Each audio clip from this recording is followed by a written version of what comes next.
In this video, I'm going to teach you how to reset Google Home Mini first generation. It's a very easy process, so make sure to follow along. If you have the first generation model of the Google Home Mini, you can perform a factory reset by pressing a specific button on the backside of the unit. So if you look right underneath the charging port on the backside, you will find this button here. It is a little bit hard to see, but it's going to be right below the charging port.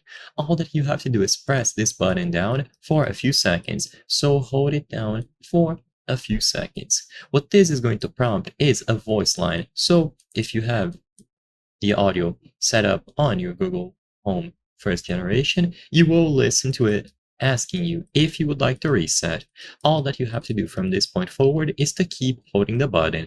If you don't hear this voice line, then you might not be pressing it fully, or it might not be working properly. So try powering it on again and make sure that it is sufficiently charged. But as long as you press and hold this button down for a few seconds, it is going to prompt you to reset. Just keep holding it down, and after you hold it down for a lot of time, it is going to be fully reset.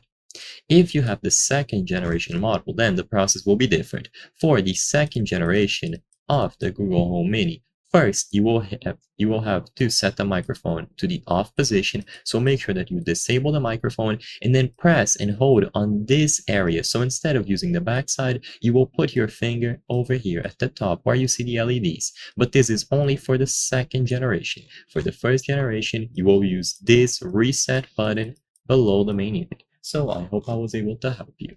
If this video helped you, please consider subscribing. As you can see, according to our channel statistics, 83% of the people watching our videos are not subscribed. By subscribing, you can help us make higher quality videos. Thank you for watching, and I'll see you on the next one.